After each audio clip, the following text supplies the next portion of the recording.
तो YouTube पर channel को सब्सक्राइब कर लीजिएगा आप लोग, और बच्चों को मोबाइल पर सब्सक्राइब कर देना चैनल को, ताकि सब बच्चे सुने। आज इतने जो समझदार लोग हैं उन्होंने तो चैनल को सब्सक्राइब कर रखा है। बस आप अपनी समझदारी का परिचय तुरंत दिखाइए, क्योंकि संस्कार मिल रहे हो फ्री में तो लेने में नुकसान नहीं है। बात तो पर्सनल व्यक्तिगत, जैसे मैं आपसे एक सामान्य सवाल करूं, इस पर नहीं कि आपका मजहब क्या है, पंथ क्या है, धर्म क्या है जी। हम धर्म मजहब पंथ को थोड़ी देर के लिए अलग करके और एक इंसानियत के नाते, हम भाई भाई के नाते एक बात कर लें आपस में, और एक जरा सा विचार कर आप मेरे से पूछिए कि बताइए कि क्या किसी की हत्या करना सही है, तो मैं बोलूंगा भैया नहीं।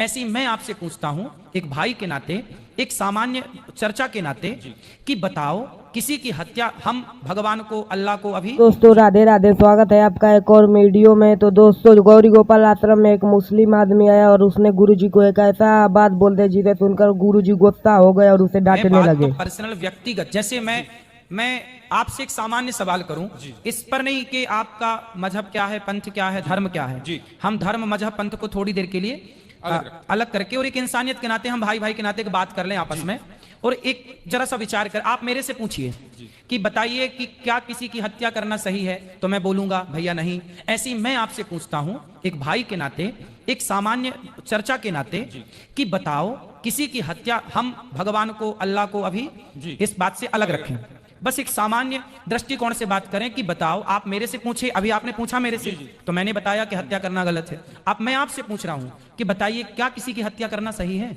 मैं इसका उत्तर ये दूंगा कि ये निर्भर करता है परिस्थिति पे। यहाँ जितने भी मेरे भाई मर्डर में आए हैं, किसी ने खुशी से नहीं किया, बिल्कुल कोई परिस्थिति ऐसी उत्पन्न हुई, बिल्कुल, या कोई दुश्मनी थी, कोई किसी को। एक अभी आया है आखंड, जो हमारा हिस्सा है, 2 दिन पहले की बात है, हाँ। उसकी बहन को किसी ने बलात्कार किया था, वो लड़का बलात्कारी अंदर आया, मगर वो 2 महीने में जमानत पे छूट गया, तो उसके भाई ने उसको बाहर मार दिया। मैं ये नहीं कह रहा हूं कि वो हत्या सही है, करना सही है, मगर परिस्थिति ऐसी होती है। और एक अफसोस की बात है, ये यहाँ में प्रशासन की, कौन से प्रशासन, जो बाहर का कानून व्यवस्था हमारी बिल्कुल, है बिल्कुल। कि वहां गरीब बेचारा तो मारा जाता है, अमीर पैसा देके निकल जाता है। देखो, आपने भी देखा होगा, आपने अभी बताया कि जैसी परिस्थिति में किसी ने मर्डर कर दिया, परिस्थिति में किसी ने गलत किया, तो परिस्थिति में गलत कर दिया, पर यहाँ जितने लोग हैं, मैं आपसे भी पूछूं कि आप यदि किसी का मर्डर करके आए हैं, तो क्या यहाँ से जाने के बाद आप फिर वो गलती करेंगे? नहीं, तो अगर नहीं, अगर परिस्थिति वैसी, मुझे अगर कोई मारने आएगा तो मैं तो मारूंगा, हाँ। लेकिन यूं ही आप तो किसी की चढ़ाई नहीं करेंगे ना। ऐसे तो पागल नहीं है ना कि हम किसी को भी, जैसे कहा बस वही तो है कि मजबूरी थी, चींटी को भी पैर मतलब देख के, बिल्कुल बिल्कुल। फिर करोड़ों की कंपनियां ऑल आउट क्यों बेचती है? वो मच्छरों को मारने के लिए दवाई क्यों देती, कॉकरोच को मारने की दवा क्यों देती जी? उस पर बैन लगा दे फिर सरकार जी, क्योंकि वो तो दवाई बेचती है और करोड़ों। शंख चक्र तिलक जो है, ये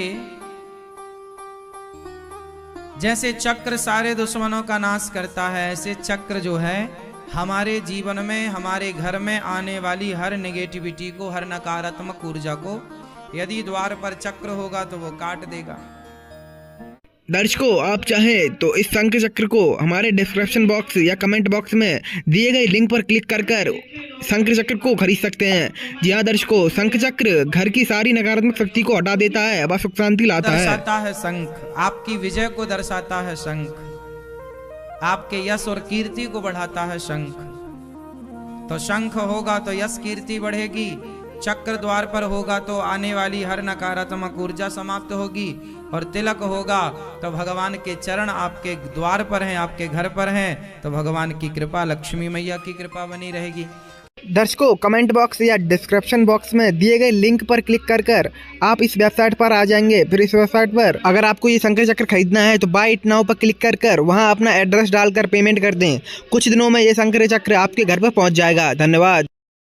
क्योंकि वो तो दवाई बेचती है और करोड़ों रुपए कमाती है। फिर तो किसानों को, अगर यही है सनातन धर्म में कि नहीं मारना चाहिए, हाँ। मैं अपने प्रधानमंत्री से अपील करता हूँ, गुजारिश करता हूँ कि ऐसी कंपनी को बंद कर दो जो इन जीव जंतु के मारने की दवाई देती। देखो, जितने की जरूरत है, अब जैसे हमारे यहाँ 5 जो छोटे छोटे पाप हैं, जैसे हम झाड़ू लगाते हैं तो बहुत सारी चींटियां मर जाती हैं। हम लोग बारिश गर्मियों में घड़ा में पानी भरते हैं तो ठंडक के कारण बहुत सारी चींटियां आती हैं, मर जाती हैं। हम लोग लकड़ी और कंडा समझते हैं, गाय का सूखा गोबर, उसको ओपले बोलते हैं। क्या बोलते हैं आप? ओपले। जैसे घर में चूल्हा, आजकल तो गैस का जमाना है, आज के 100 साल पहले लोगों की रोटियां घर के चूल्हे पे बनती थी। चूल्हे पर लकड़ी और कंडा, ओपला, ओपला लगाया जाता था। उस ओपले में बहुत सारे जीव जंतु होते थे कि नहीं? तो वो मारे जाते थे जब हम रोटी बनाते थे। तो ऐसे कुछ सामान्य पाप हैं जो हमसे नित्य होते हैं। जैसे हम चल रहे हैं, चींटियां मर जाती हैं। किसान खेत में चने बोता है, इल्ली लग जाती है तो दवाई का छिड़काव करके इल्लियों को मारना पड़ता है। मारना पड़ता क्योंकि वहां मारने की इच्छा नहीं है, वहां पर मजबूरी है। बात समझ रहे हैं? किसान यदि इल्ली ना मारे तो इल्ली पूरी फसल मार देगी। यदि आप लकड़ी और कंडे की चींटी और लकड़ी और कंडे के जीवों के लिए सोचें तो आप भूखे मर जाएंगे, रोटी बना ही नहीं पाएंगे।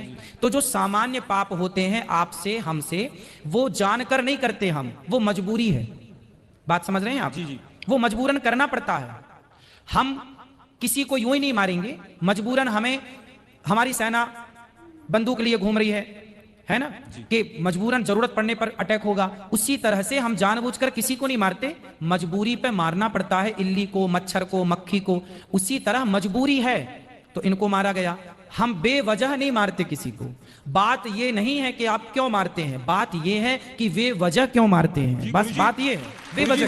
वही मैं भी कह रहा हूं ना कि ये गलत धारणा है कि हमारे धर्म में शायद किसी को बिला वजह मारा जाता है। जी। ऐसी धारणा बाहर न जाए। हर धर्म, कोई भी धर्म नहीं सिखाता। हाँ, बस बात भाई ताली बजा रहे हैं कि आपकी बात पे सही बात है, मगर किसी भी धर्म में, हमारे धर्म में अगर ये, मुझे एक जिसको लाइफ साइकिल कहते हैं, जी, जीवन चक्र, जी, कि ये चीजें हैं। अगर पेड़ काटना भी पाप है, हाँ, मगर रबर, अगर पेड़ ना काटा जाए, रबर ट्री जो होता है, तो गाड़ियों के टायर नहीं बनेंगे। बिल्कुल बिल्कुल, वो आवश्यकता है, जिस गद्दी पे आदमी बैठ, आवश्यकता है, बिल्कुल। तो रीजन है। मगर जब मारा जाएगा, जब वो जानवर काटा जाएगा, तभी उसकी खाल निकलती है, तभी उसको, बहुत से लोगों का जीवन चलता है, जूते चमड़े का कारोबार, ये सब चलता है। तो उसी ऊपर वाले ने दिया है, उसी ने अगर हमें परमिशन दी है कि आप इसको मार के कुर्बानी या खा सकते हैं, तो इसमें मेरी नजर में कोई गलत बात नहीं। ठीक है, आप यदि रीजन दे रहे हैं तो मैं रीजन, मैं आपकी बात को काट नहीं रहा हूँ, साइंटिफिकली एक प्रूफ है। हाँ। गुरुजी आखिरी बात कर रहा हूँ, जी जी, कि जो शाकाहारी जानवर होता है, उसके जो टीथ होते हैं, दांत होते हैं, वो सपाट होते हैं। और जो मांसाहारी होता है, चाहे वो कुत्ता हो चाहे वो शेर हो, जो मांस खाता है, जी, उसके 4 दांत नोकीले होते हैं। जी। मगर ऊपर वाले ने मनुष्य को भी 4 नोकीले दांत दिए हैं। रीजन यही है कि अगर सिर्फ दुनिया में, सिर्फ मैं मुसलमानों की बात नहीं कर रहा हूं, अमेरिका में क्रिश्चियन है, जूस हैं, जितने भी धर्म हैं, सब में खाया जाता है। क्या मांस? जी नहीं, तो मांस खाया, हर किस्म का मांस खाया जाता है। मांस खाना सही मानते हैं आप?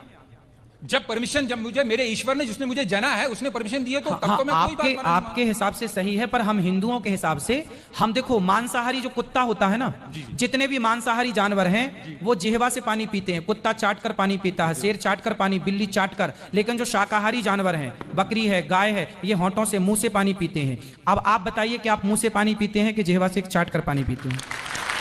फिर दांत नहीं, दांत का भैया सुनो, दांत का, मेरा सिर्फ इतना कहना है कि जैसे आपने कहा कि आपके, हमारे धर्म में मेरे ईश्वर एक ही है। हाँ, उसने जब परमिशन दी है मुझे, आप कह रहे हैं कि आपको नहीं, मगर ये तो नहीं होना कि दुनिया में ये भावना हो कि नहीं ये धर्म अच्छा, बाकी धर्म अच्छे नहीं। देखिए, हमारा जो सनातन धर्म है, उस जैसे आपके धर्म में तो ये कहा जाता है कि जैसा आप ही बता रहे हैं कि आपके यहाँ मांस खाना सही मानते हैं वो लोग, हमारे यहाँ मांस खाना सही नहीं मानते। हमारे यहाँ किसी भी मंदिर में जो मनमाने ढंग से बकरा बकरे की बलि चढ़ाते हैं मंदिरों में, वो गलत चढ़ाते हैं, हम लोगों से गलत मानते हैं। हमारे यहाँ मंदिरों में 56 भोग लगता है भगवान को, बढ़िया दाल चावल खीर पूड़ी सब्जी बादाम काजू पिस्ता, इनका भोग लगता है। जब हमारे यहाँ ये कहा जाता है कि जब खाने को 56 भोग हैं तो क्यों अपने स्वाद के लिए किसी की हत्या की जाए, इसलिए हिंदू लोग मांस नहीं खाते। ये अपनी अपनी विचारधारा है। आप खाते हैं तो उसमें आपकी अपनी विचारधारा है, हम लोग नहीं खाते उसमें हमारी अपनी विचारधारा है। अब ये देखना है कि किसकी विचारधारा श्रेष्ठ है। यदि श्रेष्ठता का निर्णय किया जाएगा तो ये देखा जाएगा, और निर्णय नहीं करना तो अपनी अपनी जगह सब ठीक है। जी यही मैं कह रहा हूं। आखिरी बात, हाँ, जैसे आपने कहा कि मैं आपके धर्म को इसलिए बुरा नहीं कह सकता ना कि ये लोग देखो मांस नहीं खाते, तो दूसरा धर्म वाला ये क्यों कहे कि देखो ये मांस खाते इसलिए बुरा है। फिर मेरी नजर में भी बहुत ही निम्रता से मैं आखिरी बार कहता हूं, जिससे मेरी नजर में शंका सवाल उठते हैं, हाँ, कि ये शायद मुझे पता चला कि शायद आपने जवाब दिया है। हमें बचपन से सिखाया जाता है कि चोरी, मैं सब भाइयों से, कोई मेरे दिल में कोई ऐसी बात नहीं है। नहीं, आप बिल्कुल बात करिए भाई की तरह। कोई चोरी 5 पैसे की हो या 5 लाख की चोरी होती, बचपन से स्कूलों में भी सिखाया। बिल्कुल बिल्कुल बिल्कुल। फिर क्यों एक चीज भगवान कृष्ण जी के बहुत से गुण होंगे, मगर बार बार ये माखन चोर क्यों कहा जाता? हर बच्चा चोरी करता। इसका मतलब ये नहीं कि मेरा बच्चा बचपने में चीनी चुराता था तो मैं उसको बड़ा होकर उसकी शादी भी होगी मैं उसको कहूँ ए चीनी चोर, अबे चीनी चोर। सुनिए सुनिए सुनिए, क्या है ये तो मेरे दिल में अजीब ना आता नहीं, चोर क्यों मैं कहा उत्तर जाता? दे दूं आपको। आपने बोला 5 पैसा चुराए या 5 लाख चुराए, पर भगवान कृष्ण हमारे माखन चुराते हैं। माखन ना 5 पैसा है ना 5 लाख, खाने पीने की चोरी नहीं मानी जाती। वही मैं भी कह रहा हूँ, मगर फिर और हमारे यहाँ भगवान कृष्ण को ना चित्त चोर कहा गया है। क्या कहा गया है? चित्त चोर। चित्त चोर, चित्त मतलब हृदय। माखन चोरी का मतलब है मक्खन के जैसा जिसका मन होगा उस मन रूपी माखन की चोरी कर लेते हैं भगवान। मतलब मन में एक सवाल था कि मतलब अजीब सा लगता था कि ऐसा क्यों कहा जाता है, आपने उसको स्पष्ट कर दिया। जी जी, बाकी धन्यवाद। खुश और कोई सवाल हो तो पूछिए, आप अच्छा लग रहा है आपसे बात करके।